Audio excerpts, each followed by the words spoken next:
tell me honestly, have you ever felt um, that knot in your stomach? Yeah. When someone asks for something and deep down your entire being is just screaming no, but what comes out of your mouth is yes, Oh, absolutely. It happens all the time, doesn't it? right?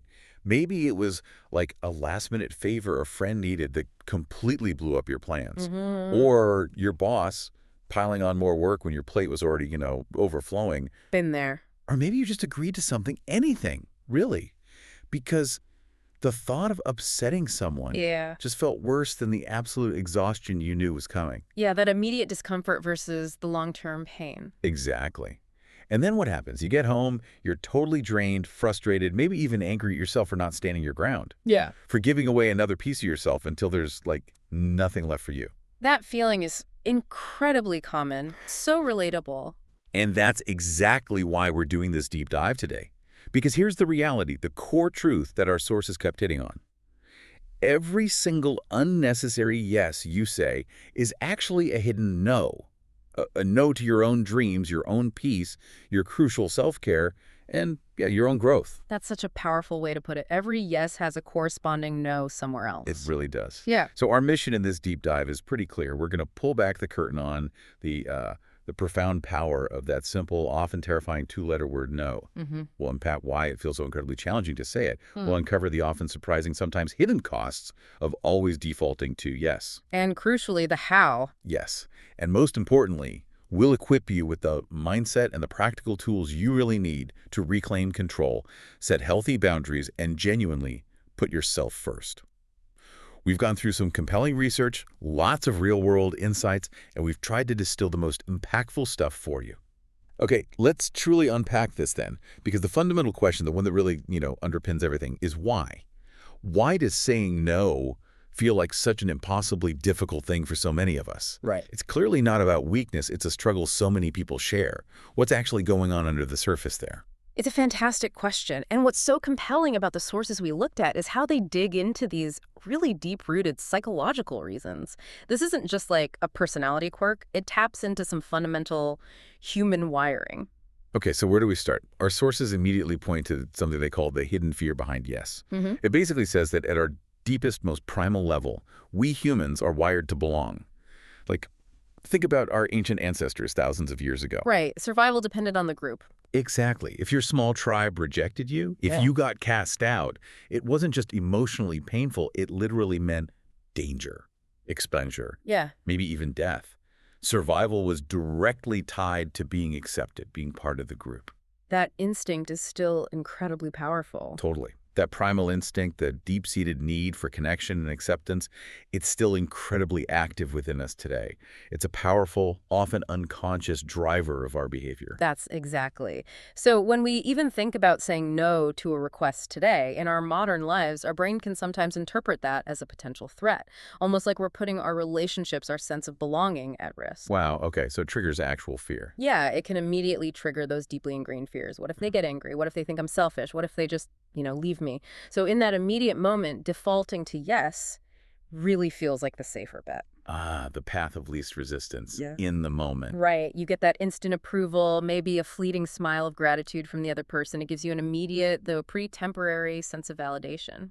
And that's the insidious part, isn't it? That momentary safer feeling, that little hit of approval, it comes with a much higher long-term price tag. Definitely. You end up paying with your most valuable resources, your irreplaceable time, your finite energy, and ultimately your peace of mind. It's like a deferred payment plan with crazy high interest. And that deferred payment, that constant drain, leads us straight into another really profound influence, the people pleaser trap. Ah, yes, the people pleaser. This behavior often has really deep roots, maybe going back to our formative years, especially if love or approval felt conditional. Conditional, how so? Well, maybe you consistently got praise or felt valued only when you were, say, helpful or quiet or just always agreeable. You slowly learned that the most reliable way to feel loved or worthy was by keeping everyone else happy, Even if it meant sacrificing yourself. even if it meant sacrificing pieces of yourself along the way. Yeah, and it really is a trap, isn't it? Because, as the sources emphasize, no matter how many times you say yes, it's somehow never truly enough. Never enough. The goalposts keep moving. Right. The moment you try to set even the smallest boundary, Mm. people might push back. or worse, criticize you. And for someone caught in that people-pleaser cycle, that disapproval can feel absolutely unbearable, like an existential threat almost. Leads right back to that fear of rejection. Exactly. So the result, you're stuck in this continuous loop of giving in, even when it actively harms you or fundamentally goes against your own well-being.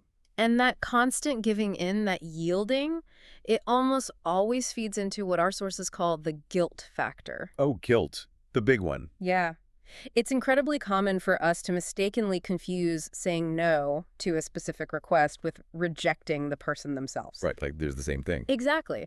But our research makes a really critical distinction here. Saying no to a specific invitation or a task doesn't automatically mean you're saying no to the friendship or the relationship itself. Can you give an example? Sure, like imagine a dear friend invites you out, but you're just genuinely exhausted after a long week. If you politely decline, are you rejecting them? Are you rejecting the friendship? No, of course not. You're just tired. Precisely. You're simply honoring and respecting your own limits in that moment. You're protecting your energy. Yet that insidious guilt still manages to creep in, doesn't it? Whispering those familiar things. You're being selfish. They'll be disappointed. You really should have helped. It's such a powerful internal voice, almost automatic. It really is. But our sources offer a truly beautiful reframe for this. They suggest that guilt isn't always a reliable moral compass. Okay, tell me more. Sometimes that surge of guilt is just the echo of old conditioning. It might actually be a powerful signal that you're breaking free from unhealthy, deeply ingrained patterns. So, guilt is a sign of progress. Potentially, yes. It could be a sign you're moving forward, not a sign you're doing something wrong. And that perspective shift is so liberating. Wow, that really changes things. Okay, so fear, people-pleasing, guilt. What else makes saying no so hard? Well, closely related to this is something called the illusion of strength. Illusion of strength. How does that work? Many people genuinely believe that being constantly available for everyone, taking on every single task, makes them appear strong or indispensable, maybe even heroic. Right, the I can handle it all person. Exactly. They wear that constant yes like a badge of honor, always ready with, don't worry, I'll do it. They see it as proof of their boundless capability. But here's the profound paradox our sources highlight. The more you say yes indiscriminately without filtering, the weaker you actually become. How so? Because each yes is a significant withdrawal. Your finite energy, your focus, your mental space, it all gets depleted.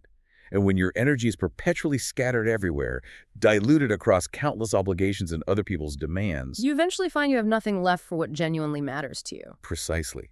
True strength, it turns out, isn't about endless giving until you're completely empty.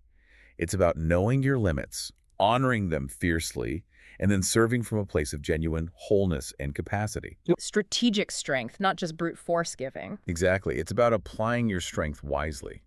Okay, that makes sense. Then there's also the very modern phenomenon of fear of missing out, or FOMO. Ah, FOMO. Not just for parties, right? Not at all. It's this subtle but potent anxiety about potentially missing out on opportunities across the board. Maybe a missed connection, a missed chance for professional growth, or even a misstep towards some perceived success. The what-if monster. Totally. What if this opportunity never comes again? What if I lose my chance to be part of something important? That kind of thinking And the consequence of that anxiety. is that instead of choosing wisely and deliberately, we end up grabbing at nearly everything that comes our way. Say yes to everything just in case. Right. We sign up for every workshop, accept every invitation, chase every single possibility. But the crushing realization often hits later. Spreading yourself so incredibly thin doesn't actually expand your life, it dilutes it. Dilutes it. I like that. Yeah. You end up with this broad, shallow existence, constantly skimming the surface. And ironically, you miss out on the very depth and impact you hope to gain by saying yes to everything in the first place. Wow. Okay. And is there anything else sort of underpinning all this? Yes, there's one more significant, often unacknowledged factor: cultural and social conditioning. How does culture play into saying no? Well, in many societies, many family structures, virtues like obedience, showing respect, and self-sacrifice are deeply ingrained and highly valued. Okay. So saying no, maybe to elders or to your boss, or even sometimes to close friends, can be culturally perceived as rude or arrogant or disrespectful. So there's actual social pressure not to say no. Absolutely. And this powerful social pressure often leads to self-silencing. We end up suppressing our true needs and desires just to conform, to fit in with these powerful social expectations. But our sources really push back on that, right? They do, and it's such an important point. They assert that true respect isn't just blind obedience or automatic compliance. True respect happens when you can honor others genuinely without having to betray yourself or your deepest values in the process. Finding that authentic balance. Exactly. Not just performing respect, but living it authentically, which includes respecting yourself. So when you put it all together, Hmm.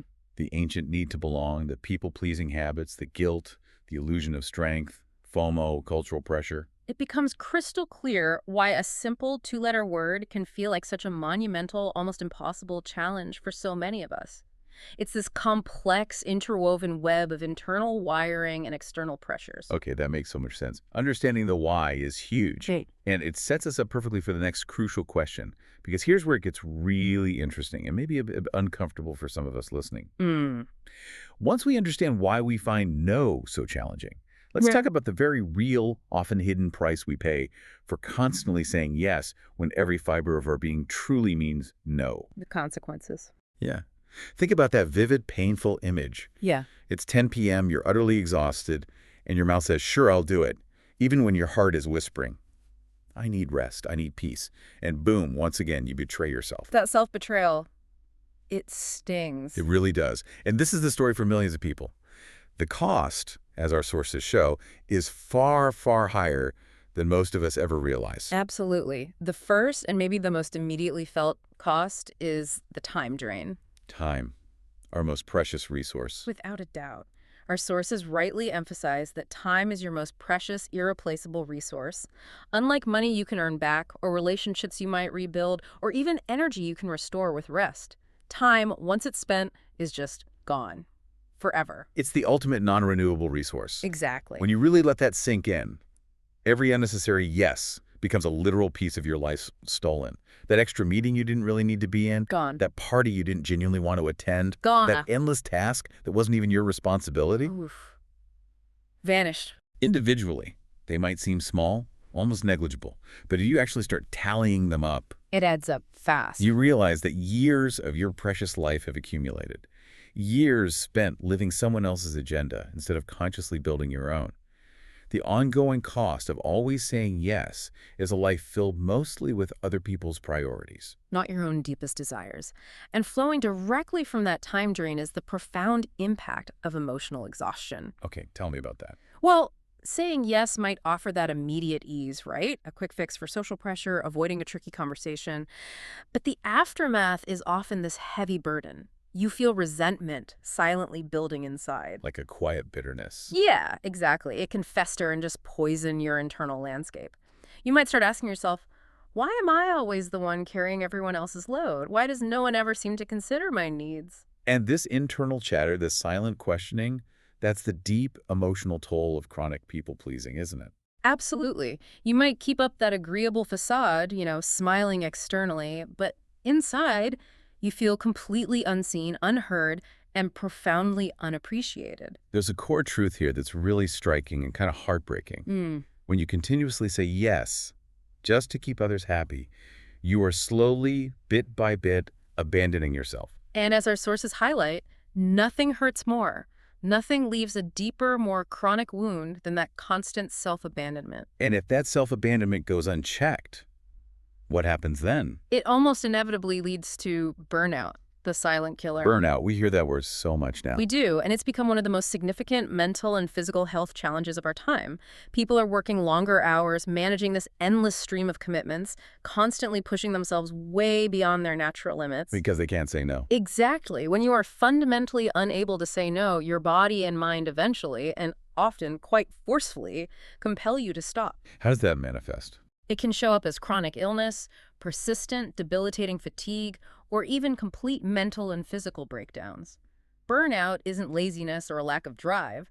It is, simply put, the direct, unavoidable result of too many yeses. It's just like your phone battery, isn't it? You can only recharge if you actually disconnect from everyone else's demands and needs. Your analogy. But if you keep draining that battery, saying yes, yes, yes, without ever truly plugging in and recharging yourself, one day it just shuts down completely. It's a stark but incredibly accurate picture of what happens to us. Okay, so time drain, emotional exhaustion, burnout.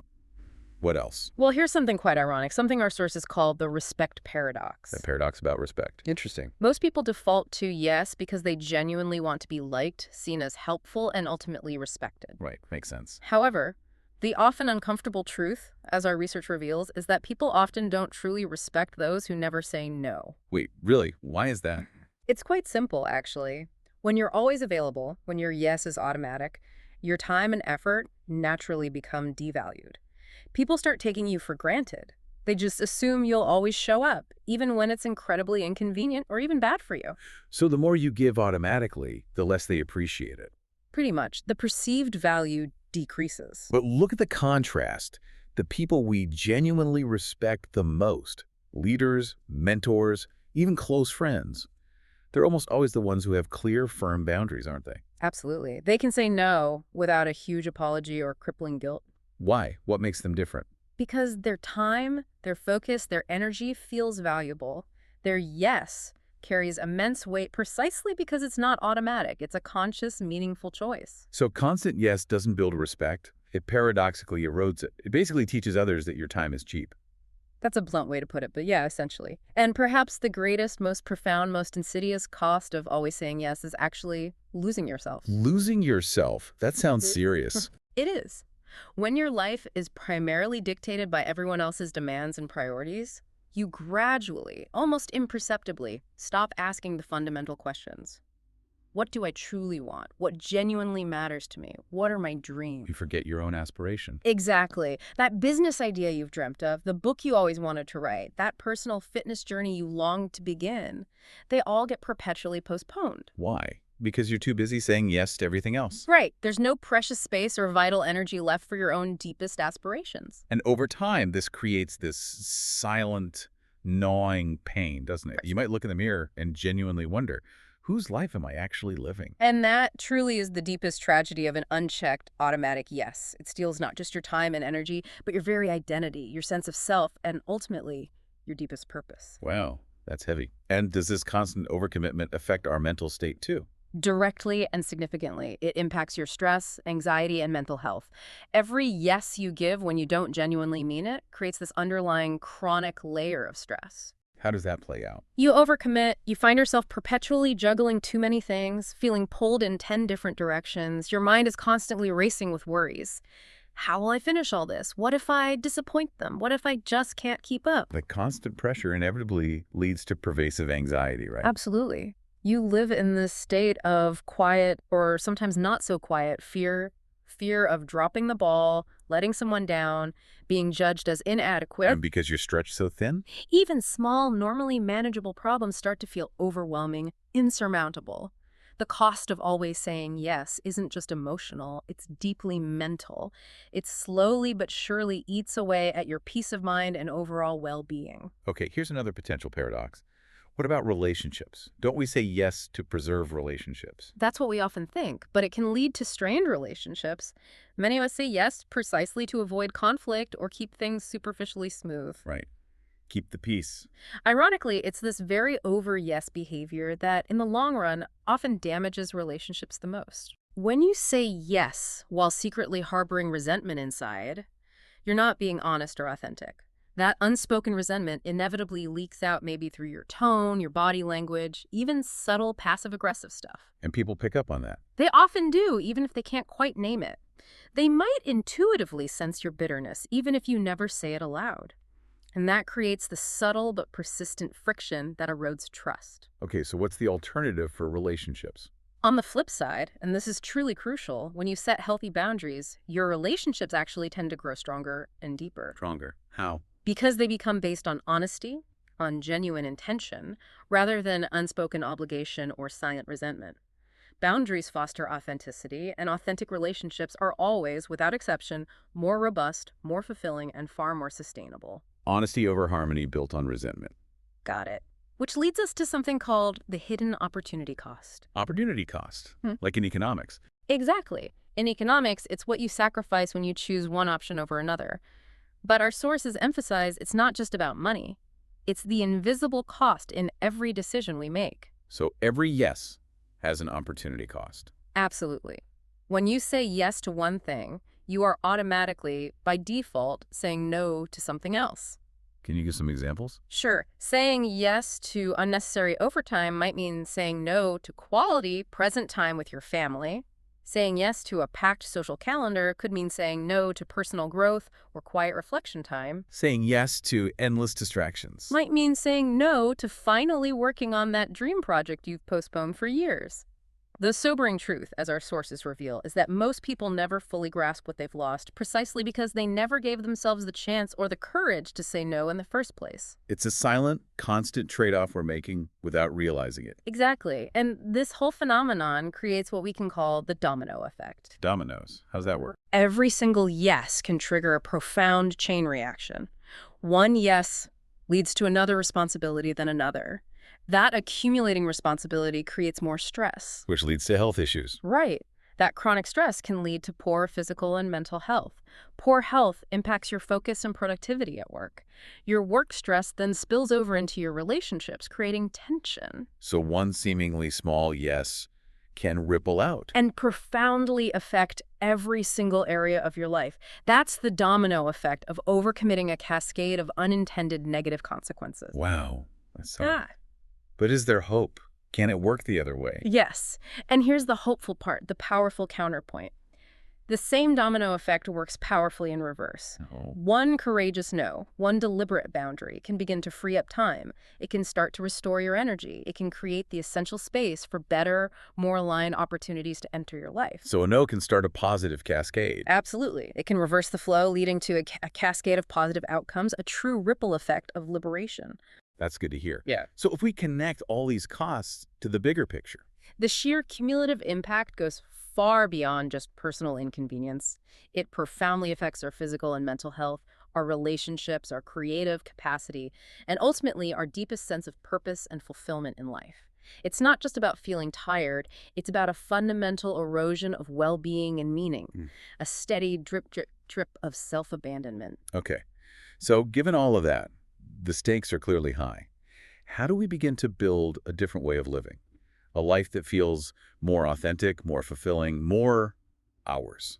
It starts with a concept that's often profoundly misunderstood: boundaries. Boundaries, yeah, that word can feel tricky. We often think of them as cold, hard walls, right? Yeah. Something that pushes people away or restricts joy, creates separation. That's the common perception. Yeah. But our sources vehemently challenge that, revealing a far more empowering truth about boundaries. Okay, let's hear it. What's the myths we need to bust? Well, there's this widespread myth of boundaries that permeates our culture.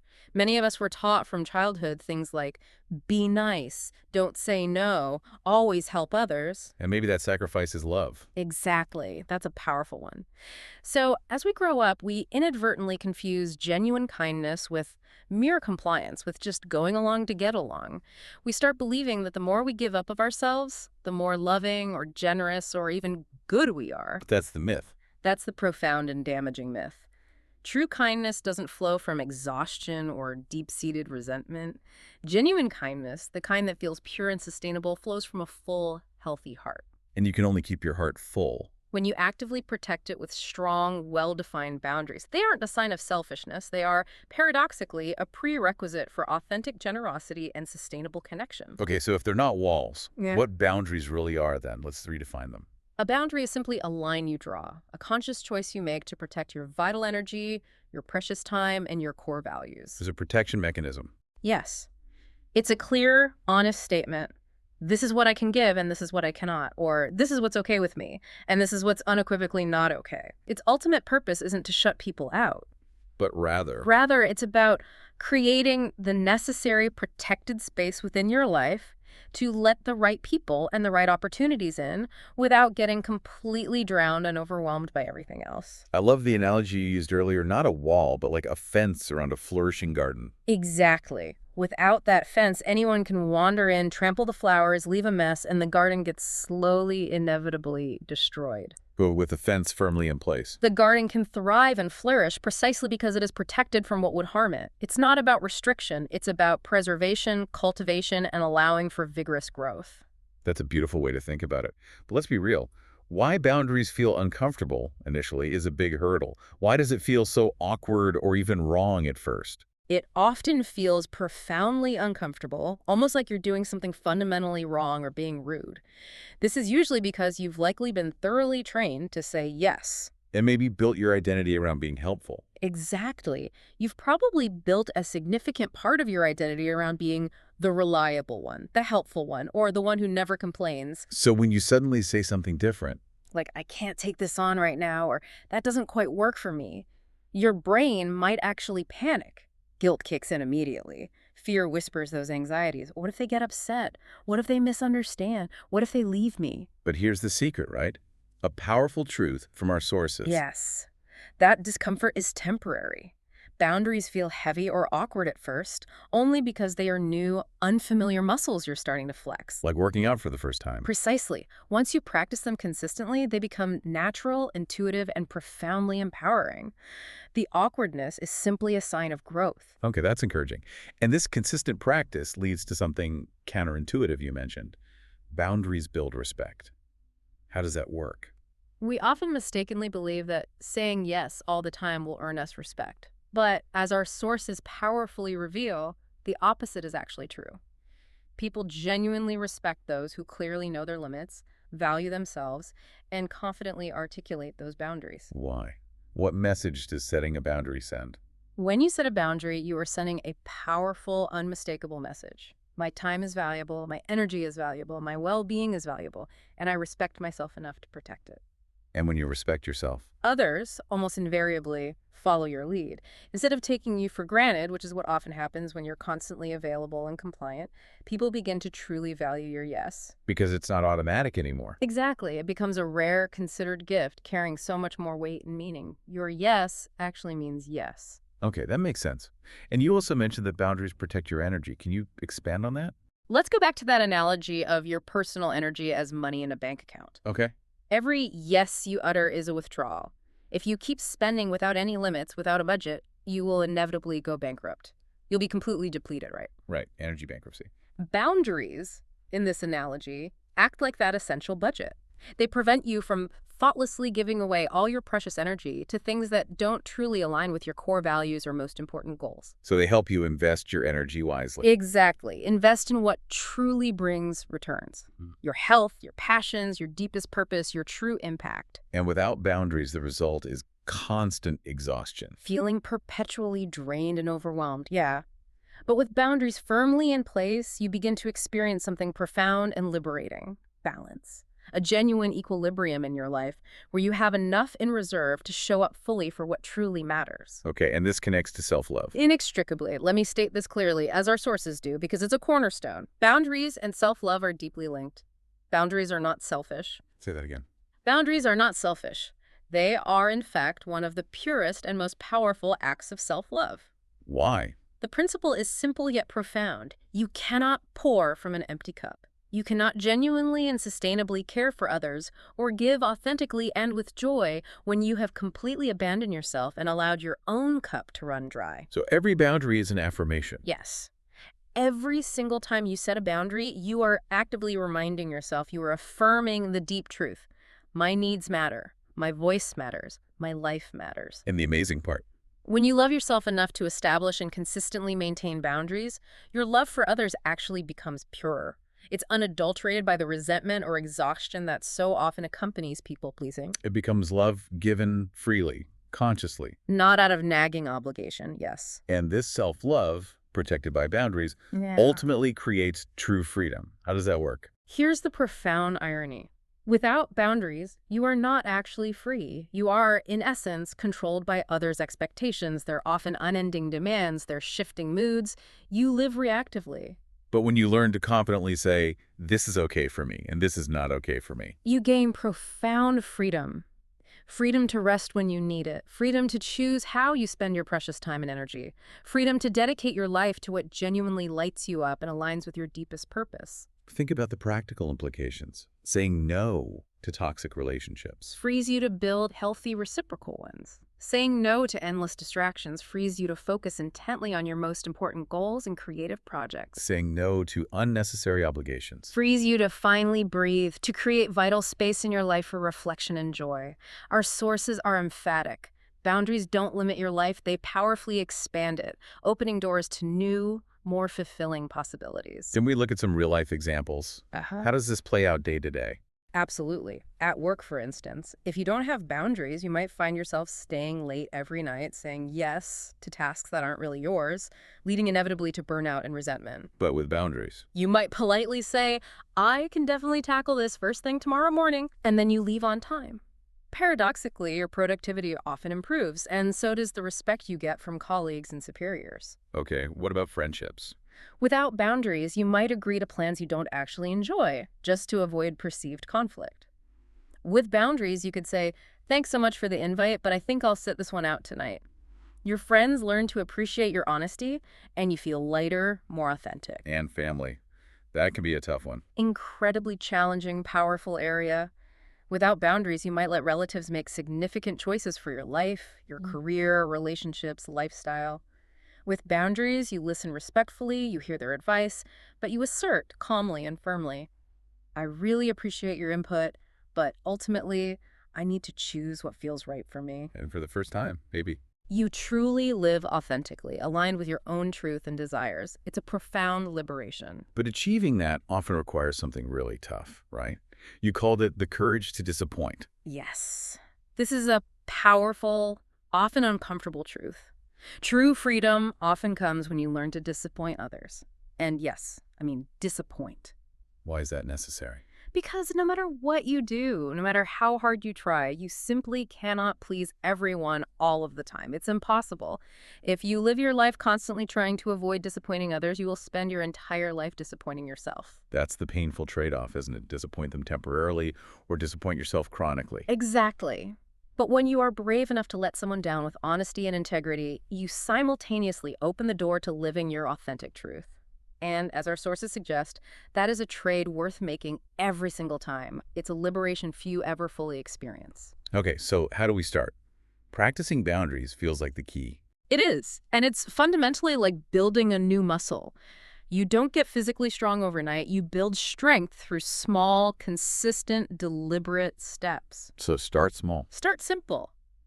Our sources suggest beginning with small, almost innocuous phrases. I can't take that on right now. That doesn't quite work for me. I need some time to think before I commit. And it might feel weird at first. At first, your voice might shake a little. You might feel that familiar twinge of discomfort, that surge of guilt. But each time you practice, you grow stronger. Okay.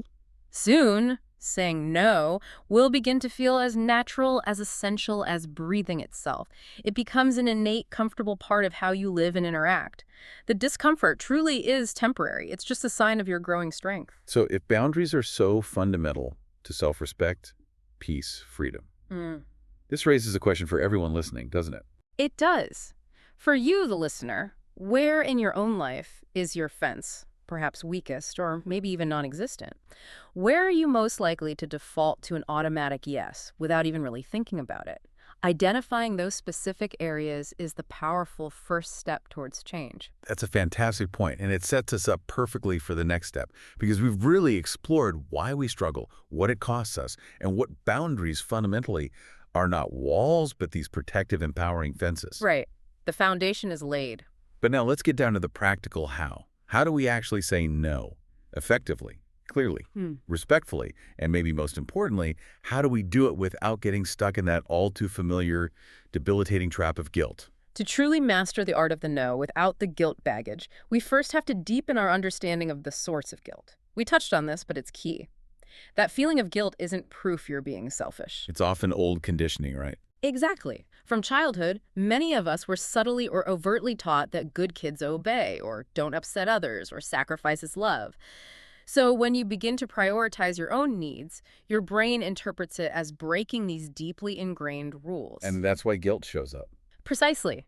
Not because you're inherently wrong, but because you're challenging old, deeply programmed patterns of behavior and belief. You shared that powerful reframe earlier. Guilt is not proof that you're being selfish. Guilt is proof that you're learning to love yourself. It's a revolutionary perspective that immediately shifts your internal narrative. It's huge. So once we embrace that, the next step is about redefining no for action.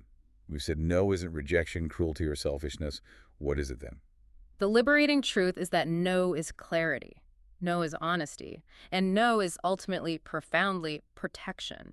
Protection of your time, energy, and well-being. When you say no with that understanding, you're not shutting people out. You're actually showing them your authentic truth. And truth, as our sources emphasize, is the fundamental foundation of every healthy, sustainable relationship. Okay, so understanding that naturally leads to embracing the power of a polite no. It doesn't have to be harsh. Absolutely not. You don't have to slam a door in someone's face. You can deliver a no with genuine kindness, unwavering respect, and crystal clear communication. Can you give some examples of phrasing? Sure, instead of a blunt, no, I don't want to, you could try. I really appreciate you thinking of me for this, but I actually can't commit to it right now. Okay, that sounds better. Or instead of, no, I'm too busy, maybe, thank you for asking, but I truly need to focus on other priorities at the moment. See the difference. You're firm, you're crystal clear about your boundary. But you're also deeply respectful of the other person. You're protecting your boundary without attacking or demeaning them. There's grace in it. I like that. What other strategies help? Another highly effective one our sources highlight is the delay technique. Buying time. Exactly. A common mistake, especially for those prone to guilt, is giving an answer too quickly. When you respond on the spot, under pressure, guilt often wins, right? And an automatic yes just slips out. So instead, Consciously practice creating a pause. Use phrases like, let me think about that and get back to you, or I'll need to check my schedule first. Even, can I let you know by tomorrow afternoon? why is that pause so important? It gives you crucial space. Space to breathe, reflect, and make a choice from a place of inner strength and alignment, not just external pressure or immediate obligation. It shifts the control back to you. Okay, that makes sense. But what about when people push back? Because, let's be honest, sometimes they do. They do, and that's where the broken record technique comes in handy. The broken record, like repeating yourself. Pretty much. Sometimes, despite your politeness and clear communication, people won't accept your no right away. They might try to convince you, or even try to make you feel guilty. So what do you do then? In those situations, the most effective approach is to calmly and consistently repeat your boundary. Without getting defensive, without offering long, convoluted explanations, or getting drawn into a debate. Like what? Just calmly. I understand that, but I won't be able to take that on. Or, I hear you, but my answer is still no. Firm, respectful, and consistently repeated, like a broken record. And eventually. Eventually, the pushing usually stops because they realize you're not going to be swayed. Your consistency signals your resolve. This leads to something essential, maybe uncomfortable. Learning to tolerate discomfort. Yes. Here's the truth our sources present. No matter how polite or skillful you are, some people will still be disappointed when you set a boundary. And that fundamentally has to be okay. Discomfort is part of growth. It's often a necessary part of growth. When you set boundaries, you are not responsible for other people's emotions or their reactions. You're only responsible for your clarity, your kindness, your self-respect. So even if they get upset. Yes, they might feel upset. Yes, they might even criticize you.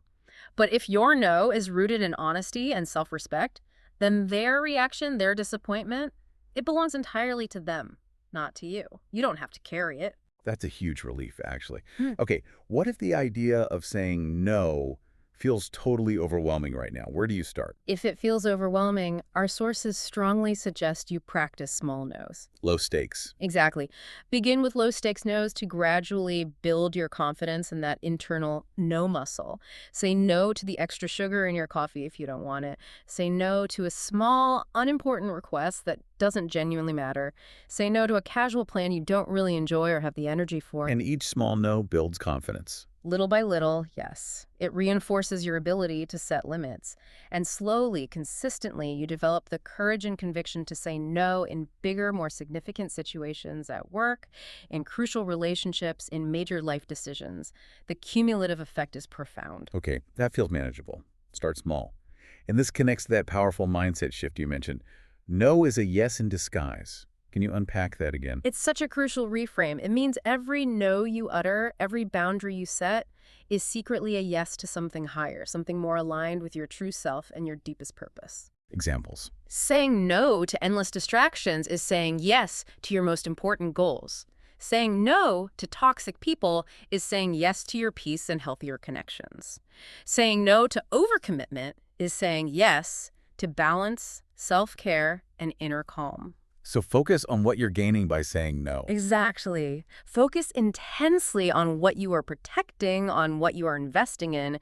This shift alone, our sources promise, can melt away maybe half your guilt. To make this even more practical, do our sources offer any ready-to-use scripts? Like actual phrases? They do. Simple, direct, respectful phrases you can literally use immediately. Things like, I wish I could, but I genuinely can't take this on right now. Okay. That sounds wonderful, but it's not the right fit for me at this time. Simple. Thank you so much for thinking of me, but I'll have to pass on this one. Polite. I don't have the capacity for this at the moment, but I appreciate you asking. And I'm focusing on other priorities right now, so I won't be able to. Having those phrases ready can make a big difference, can't it? Arm you for the moment? Absolutely. It gives you concrete, graceful ways to respond instead of fumbling or defaulting to yes. And what's the long-term effect of practicing this consistently? It's a remarkable progression. The first time you say no, you'll likely feel that jolt of guilt, that wave of discomfort.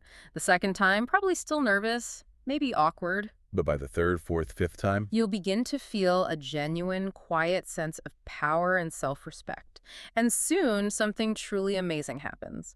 People actually begin to respect you more, not less. Because they realize your time has value. Exactly. Your yes becomes rare, incredibly meaningful, and profoundly quested. And most importantly, you begin to respect yourself more deeply than ever before. So these practical strategies, they really let us operationalize the idea of boundaries, don't they? Precisely. It makes the act of saying no less about some big confrontation and more about clear, respectful communication and ultimately profound self-care. It transforms a perceived difficulty into a manageable, empowering skill you can build over time. Okay, so it's not just about what you refuse. It's critically about what you choose. Life isn't meant to be just a series of no's. That would be just as restrictive, wouldn't it? Absolutely. That's not freedom either. Instead, it's about strategically saying yes to the right things. And this brings us to the concept of the conscious, intentional, and empowering selective yes. This is where you truly start to build the life you desire, the life you're meant to live. The foundation of this selective yes lies in a crucial understanding. Not every yes is equal. Right. Every yes you utter is a commitment. It ties up a portion of your time, your energy, your focus. But critically, our sources point out that not every yes yields the same return on that investment. Some yeses drain, some distract. Exactly. Some drain you, leaving you depleted and resentful. Some distract you, pulling you away from what truly matters. But some yeses genuinely elevate you. They propel you forward, aligning you with your deepest purpose. So the secret isn't saying yes to everything. It's in knowing which yes truly deserves your finite, invaluable energy. It's about discernment. To really hammer this home, our sources use that powerful thought experiment about the scarcity of time. The yes coins. Right. Imagine waking up tomorrow with exactly 24 yes coins. Each hour of your waking day costs 1 coin. By the end of the day, they're all gone, never replenished. And the crucial question. How would you spend them? Would you waste those precious coins on obligations you don't genuinely care about, on distractions, on things that drain you? Or would you invest them? Or would you consciously, deliberately invest them in building your dreams, nurturing your health, deepening your most cherished relationships? When you truly internalize that your yes is a limited, precious resource, you naturally begin to treat it like gold. You apply it with far more care. And how do we apply it with care? How do we decide? This concept becomes truly actionable through the filter: values and priorities. Here's a simple but potentially life-changing truth. A strong, intentional yes only comes from crystal clear clarity about your core values. Without clarity. Everything can seem equally important, which leads to constant overwhelm, feeling pulled in every direction. But once you are clear on what truly matters most to you, decisions become remarkably easier, almost intuitive. Can you give an example? Sure. If family is a deeply held, non-negotiable value for you, you'll naturally say yes to quality, uninterrupted time with them. If health is paramount, you'll consciously say yes to exercise and rest, even when tempted otherwise. If growth is key. You'll actively seek out and say yes to new challenges, to tough feedback, to opportunities that genuinely stretch you, everything else. As our sources state so clearly, it's simply noise. Distractions pulling you away from your true north. And one of the most powerful forms of this selective yes is saying yes to growth, right? Right. Even when it's uncomfortable. Absolutely. This type of yes often feels uncomfortable initially. It might mean taking calculated risks, deliberately stepping far outside your familiar comfort zone, or directly facing a fear that has long held you back. But these are the yeses that shape your future. Precisely. They propel you towards your highest potential, not just your current comfort level. Like saying yes to a scary but exciting opportunity. Exactly. Or saying yes to constructive feedback that might sting your ego but undeniably makes you better. Saying yes to opportunities aligned with your dreams, even if they demand significant hard work and discipline. So the selective yes for growth isn't about comfort. It's about profound transformation. It's about consciously choosing evolution over stagnation, progress over complacency. Okay, but why do so many of us fall into the trap of empty yeses? Saying yes to stuff that doesn't matter. Often it's because we confuse constant activity with genuine achievement. We mistakenly believe that being perpetually busy equates to being successful or productive. Busyness isn't progress. That's the key insight from our sources. Busyness is not the same as progress. If your yeses are not strategically aligned with your overarching vision and deepest values, they are in essence just distractions in disguise. They pull you further away from your true path and purpose. This brings us back to that fundamental principle, the law of trade-offs. Yes. Our sources state it with absolute clarity. Every yes is also a no. When you say yes to one thing, you are automatically, by definition, saying no to something else. And this simple truth has huge implications. Immense implications for how we live. Consider the examples. Saying yes to scrolling mindlessly on social media for an hour. Is saying no to reading a book, working on your project, or exercising. Right. Saying yes to staying in toxic company. Is inadvertently saying no to healthier, more uplifting connections. And saying yes to everyone else's demands. Is unequivocally saying no to your own dreams, your own well-being, your own life. The real question isn't just, am I saying yes? It's, what am I saying no to because of this yes? Asking that question changes everything, but there's a profound beauty in this realization too, a deep sense of purpose that emerges. The joy of a powerful yes. What does that feel like? When your yes is truly aligned with your values, your priorities, your deepest purpose, it feels completely different from those obligation-driven yeses. It doesn't drain you, it energizes you. It doesn't feel forced. Not at all. It feels natural, authentic, deeply fulfilling. It doesn't create regret. It creates a deep sense of fulfillment and pride. The right, aligned yes has an incredible ripple effect. It lifts you up, inspires others, and propels your life forward in ways you might never have imagined. It creates a virtuous cycle. We see real-life examples of selective yes everywhere, don't we? In careers. Instead of saying yes to every project, you learn to choose the ones that genuinely align with your long-term growth and expertise. Over time, this builds your reputation, deepens your skill set and what you love, and leads to greater impact. In relationships. Instead of yes to every social event, you prioritize quality over quantity, choosing deep, meaningful connections over shallow, draining interactions. And in health. Instead of yes to late nights and junk food out of habit or pressure, you consciously say yes to adequate sleep, consistent exercise, nourishing foods. The outcome isn't about doing less, it's about doing what matters most. What generates the highest return on your precious time and energy? What truly builds the life you desire? So how to find your selective zero way? Yes. How do we filter these opportunities? Our sources offer 3 powerful guiding questions, a filter for every invitation, every opportunity. First, does this align with my core values? Okay, values first. Second, will this bring me closer to my most important goals or pull me further away? Goals alignment. And third, will I regret saying yes to this tomorrow, next week, or next year? The regret test. Exactly. If the answer to these is no, it's likely a distraction. It'll pull you off course. But if the answer is a resounding yes to these crucial questions, then it's probably a worthwhile investment in your future, a choice that will compound positively. And by consistently applying this filter, we cultivate the freedom of choice. Yes.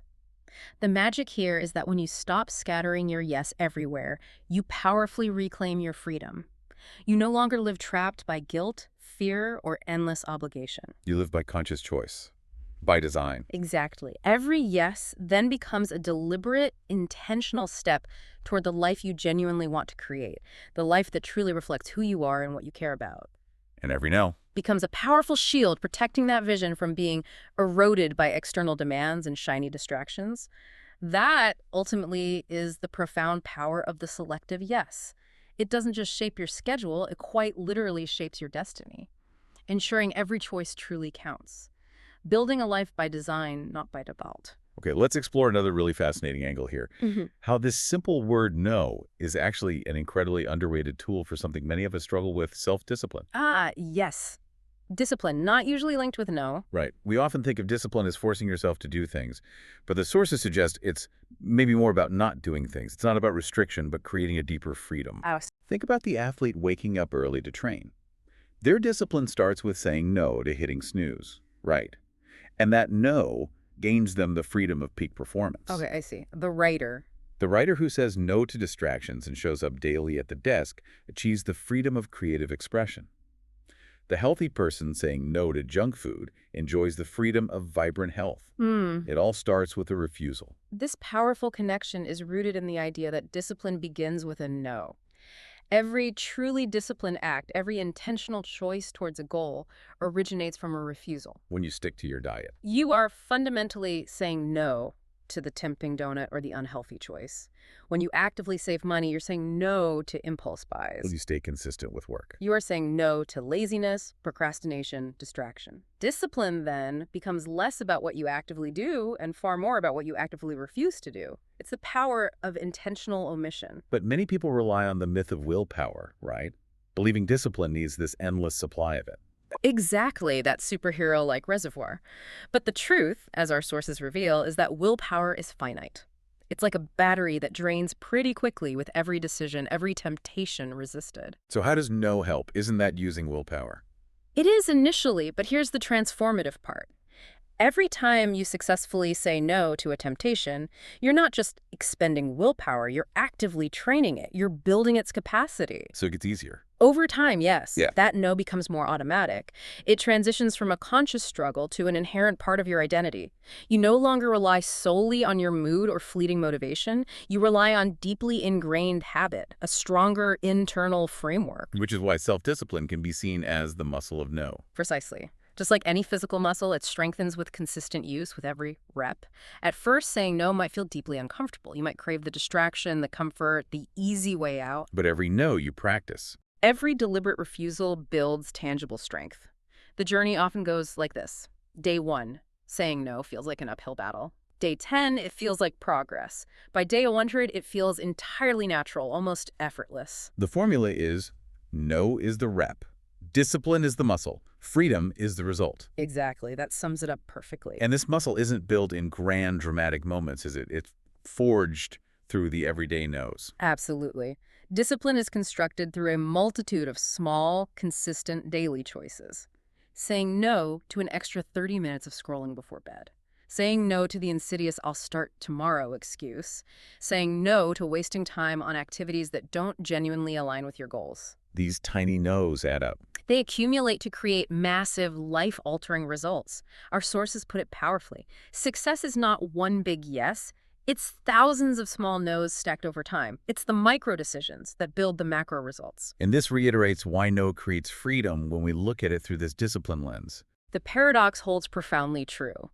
The more no's you strategically say, the freer you invariably become. Saying no to overspending equals financial freedom. No to unhealthy habits. Equals physical freedom, vitality, energy. No to constant distractions equals creative freedom and mental clarity. Every no is literally a door closing on chaos and a door opening to clarity, purpose, and intentional living. And in our modern world, this is so relevant to the discipline of focus. Critically relevant. Maintaining genuine, deep focus amidst the endless noise notifications, emails, social media, opinions is one of the hardest challenges today. And focus requires discipline. And discipline requires saying no. If you truly desire self-discipline, you need focus. And focus, in its essence, comes from the courage to say no.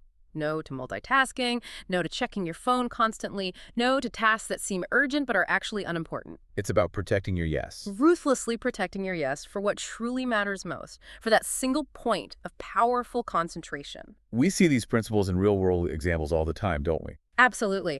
The disciplined student says no to late parties before an exam. That no becomes the yes to better grades, confidence, future opportunities. The entrepreneur. Says no to chasing every shiny new idea. That no becomes the yes to building one powerful, focused business. The artist. Says no to constant distractions, protecting their creative space. That no becomes the yes to producing meaningful, impactful work. In every success story, without exception, discipline begins with a powerful, deliberate no. But it's crucial to acknowledge the emotional side of no here too, Yeah. right? It's not always easy. Not at all. Saying no for the sake of discipline almost always involves some emotional discomfort. Sometimes it means disappointing others, and that can be hard. Sometimes it means facing internal resistance, that little voice craving comfort or instant gratification. But the short-term discomfort. Builds long-term strength. Every time you choose discipline, every time you say that hard no, you're teaching yourself.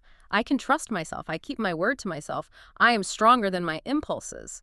That's invaluable inner power. So, practical steps for building your no muscle. Start small. Don't try to overhaul everything overnight. Begin with one manageable no, maybe no scrolling after 10 p.m. or no skipping your workout. Be consistent. Repetition matters far more than intensity. One small no daily beats one massive no occasionally. And reward the discipline. Celebrate your wins. Each no you stick to is a victory. Proof you're building self-control. This ultimately transforms into embracing no as a lifestyle. Exactly. Self-discipline isn't a temporary project. It's a continuous, deliberate way of living. Think of it this way, as our sources suggest. Every no you say is a brick. And over time. These individual bricks build the very foundation of your character, your habits, and ultimately your destiny. So don't think of no as restriction. Reframe it as an act of powerful construction building, the life you truly want and deserve. So this raises an important question. How does this consistent practice of saying no to immediate gratification to the easy path actually lead to that deeper sense of internal control and self-efficacy? It seems to go beyond just the specific outcomes, doesn't it? It feels like it shapes our very identity, fundamentally transforming who we are.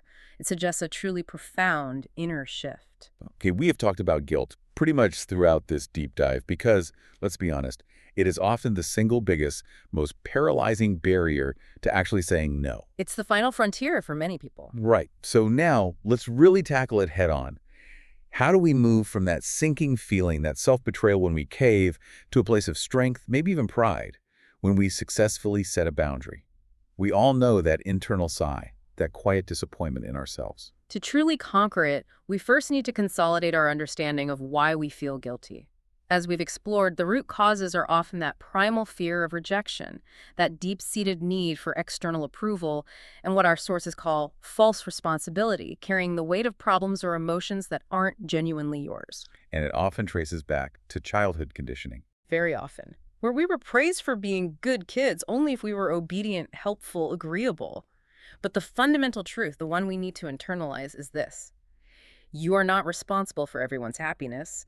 You are responsible for your own happiness and well-being. That's a mantra worth repeating. And our sources also re-emphasize the hidden cost of guilt, right? Yes, reminding us how every single time you say yes purely out of guilt, you pay that heavy price. Stolen time, drained energy, perpetually delayed dreams. Guilt might feel temporary, but the damage of guilt-driven people-pleasing can be chronic, even permanent, unless you actively change the pattern. You mentioned thinking of guilt like an old alarm system. Right. Just because the alarm goes off doesn't necessarily mean there's a 5-alarm fire. It just means your old programming, your ingrained habits are being challenged. It's a signal, not necessarily an accurate judgment of wrongdoing. Okay, that perspective allows us to embrace that truly transformative approach. Reframing guilt from enemy to teacher. Instead of viewing guilt as proof you did something wrong or that you're a bad person, start seeing it as powerful proof that you are actively growing, you're evolving. So when guilt shows up, It signifies you're breaking free from old, unhealthy patterns. It means you're courageously standing up for yourself. It means you're finally learning to prioritize your own needs and integrity. as the sources powerfully state, guilt is not a signal to turn back. It's a sign you're moving forward.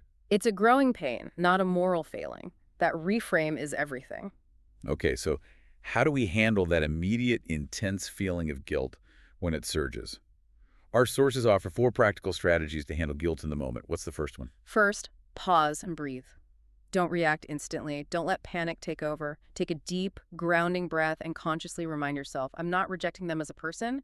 I'm protecting me and my well-being. Okay, pause and breathe. What's Yep. second? Second, replace the script. Change that internal, often accusatory narrative. Instead of thinking, I'm a bad person for saying no, deliberately tell yourself, I'm a wise person for protecting my boundaries and honoring myself. Actively rescript your thoughts. Replace the script. Got it. Third, Third, use empathy without obligation. You can genuinely care about someone and their situation without taking on their burden or responsibility. You can say, I understand this matters deeply to you and I sympathize, but I genuinely can't commit right now. Acknowledge their feelings without taking on the task. empathy without obligation. And fourth, And fourth, powerfully, visualize the long-term gain. Focus your mind intensely on the future peace, the enhanced focus, the renewed energy you will have by staying true to your no. Anchor your mind to that positive reward, not the transient discomfort of guilt. visualize the gain. Okay, those are really actionable. And this ties back directly to the power of healthy boundaries again, doesn't it? Absolutely. Boundaries aren't rigid walls. They're those doors with locks, and you hold the key. You decide when to open, when to close, based on your needs.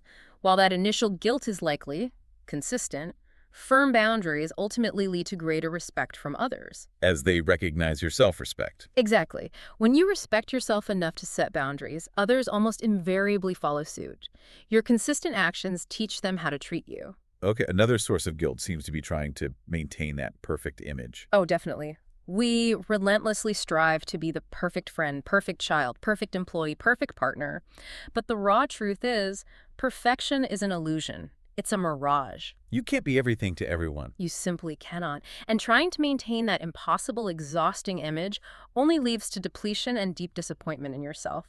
Instead, our sources strongly encourage embracing authenticity over perfection. Being real attracts the right people. Being real, being genuine, with all your limits and imperfections, that attracts those who truly value you for who you are, not just for your compliance or your perpetual yes. Our sources even share stories of guilt transformed, right? Yeah. Like Maria the caregiver. Yes. Maria felt immense guilt saying no to extra shifts, fearing she'd be seen as unreliable. But when she finally did it, she realized her coworkers didn't hate her, they just found someone else. And Maria, for the first time in years, had time and energy for her own health. And James the entrepreneur. He felt guilty saying no to clients who weren't a good fit, taking on draining work. Once he started setting those boundaries, his business actually grew stronger and more profitable because he focused only on aligned, beneficial opportunities he was passionate about. And the sources encourage us, the listeners, to think of a time we said no, felt guilty, but later realized it was the best decision. Exactly. Find your own personal proof that guilt isn't the final truth. It's just a feeling that passes and often indicates you did the right thing for yourself. Okay, this reframe allows for that profound shift from guilt to gratitude. How does that work again? Instead of perpetually thinking, I feel guilty for saying no, consciously and deliberately reframe it as, I am grateful I honored my energy. I am grateful I protected my priorities. I am grateful I respected myself enough to make that choice. Gratitude transforms guilt into growth. It actively transforms it. It flips the script entirely. And crucially, the true antidote to persistent guilt isn't being tough on ourselves, is it? It's practicing self-compassion. Absolutely. When that uncomfortable feeling of guilt appears, instead of beating yourself up, talk to yourself with kindness, with gentleness. It's okay to feel guilty right now. It's just an old habit, an old program running. I am learning, I am growing, and it's safe for me to put myself first, to honor my own needs. Meeting guilt with kindness diminishes its power. Significantly, it takes the sting out of it and allows it to recede. So the ultimate vision here is no guilt, real freedom. Imagine a life where you say no with calmness, confidence, grace, instead of fear or apology. Where guilt no longer eats away at you or dictates your choices. Where every no brings more peace, more energy, more focused clarity. And this isn't just a dream. Not at all. It is absolutely possible and achievable through consistent, compassionate practice. Remember that final, liberating truth. Guilt is not a sign you're wrong. It's a sign you're changing. As you consistently practice, that familiar guilt will fade, replaced by a profound, abiding sense of pride and self-respect. Wow. What's truly fascinating here is that fundamental shift, isn't it? Hmm. Viewing guilt not as a moral failing, but as this valuable signal for personal evolution. It makes guilt a powerful tool for growth and self-mastery, transforming a perceived weakness into a profound strength, allowing us to finally align our actions with our deepest values and our authentic self. It's almost alchemical. So, as we wrap up this deep dive, let's just take a moment to reflect on the incredible journey we've taken together. We started by understanding why we struggle so much with that powerful word no, Unpacking all those deep roots. then recognizing the significant, often hidden costs of constantly saying yes, and truly embracing the profound truth that boundaries are not walls, but the very foundation of your freedom. Redefining them completely. We've explored practical ways to say no, clearly and respectfully, without getting stuck in that all-too-familiar guilt trap. We've discovered the immense power of the selective yes, making sure your choices align with your deepest values. Moving from obligation to intention. And we've seen how no is an absolutely vital tool for self-discipline, helping you build the life you truly want, brick by intentional brick. Connecting refusal to freedom. Ultimately, the central theme, the core message we really hope you carry forward from this deep dive is this. Saying no doesn't make you selfish. It makes you free. And perhaps consider this: if every yes you offer from this moment forward is truly intentional, truly aligned with your deepest purpose, how might the quality of your entire life and every single relationship within it fundamentally transform? Not just for you, but potentially creating a ripple effect for everyone around you, fostering a culture of more conscious, intentional living.